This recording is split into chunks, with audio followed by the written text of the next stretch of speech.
பிரகாஷ் ராஜ் அவங்க அதாவது பெங்களூர் சென்ட்ரல் தொகுதியில் நிற்கும் பொழுது டெபாசிட்டை இழந்தவர்.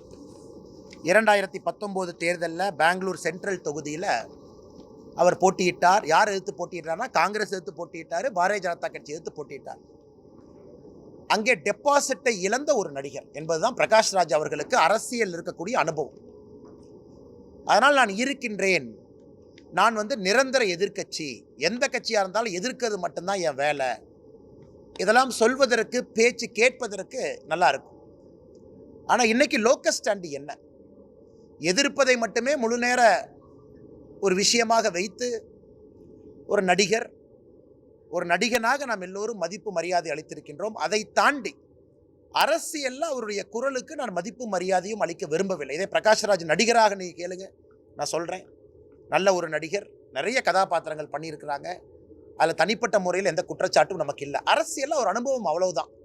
2019 பெங்களூர் சென்ட்ரல் தொகுதியில் பிரகாஷ் ராஜ் அவங்க தேர்தல் நீங்கள் பாருங்கள், எப்படி நின்னாருன்னு பாருங்கள், யாரை எதிர்த்து நின்னாருன்னு பாருங்கள், அப்போ காங்கிரஸை பற்றி என்ன பேசினாங்கன்னு பாருங்கள், பிஜேபியை பற்றி என்ன பேசினாங்கன்னு பாருங்கள். இன்னைக்கு மோடி எதிர்ப்பு என்கின்ற ஒரே காரணத்திற்காக இந்த பக்கம் சேர்ந்து கொண்டு மோடியை திட்டுவது மட்டுமே முழு நேர வேலையாக நடிகர் பிரகாஷ் ராஜ் அவங்க வச்சிருக்காங்க. மற்றபடி அதை நாங்கள் சீரியஸாக எடுத்துக்கலிங்க.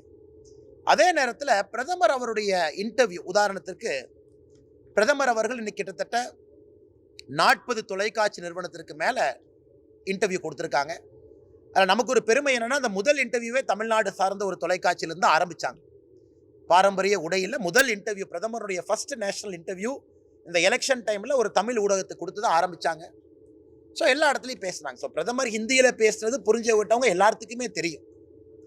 பிரதமர் அவர்கள் என்ன பேசுனாங்க, அர்த்தம் என்னன்னு அது உங்களுக்கும் தெரியும். குறிப்பாக பிரதமர் அவர்கள் என்ன சொன்னாங்கன்னா, இங்கே ஒரு வேலையை செய்வதற்காக அனுப்பப்பட்டவன் நான், என்னுடைய வேலை கர்மா என்ன என்பது எனக்கு தெரியும் அப்படின்னு பிரதமர் சொன்னதை உடனே இவங்க அப்படியே மாற்றி, அது ஹிந்தியில் பிரதமர் பேசினது மாற்றி அதை ஸ்டேஜில் ஒரு 4 பேர் பேசுகிறாங்க. அதை வைத்து நாம் என்ன பதில் சொல்கிறது? அதை பிரதமர் அங்கே மட்டும் இல்லை, மேடையிலேயும் சொல்கிறாங்க, பொதுக்கூட்டத்திலேயும் பேசுகிறாங்க. அவருடைய கடமை என்ன, ஆண்டவன் எனக்கு என்ன வேலை கொடுத்துருக்கா அந்த வேலையை செய்கிறேங்கிறாங்க. அதனால் இதை திரிச்சு பேசுகிறவங்ககிட்ட நம்ம என்ன பதில் சொல்கிறது மேடம்?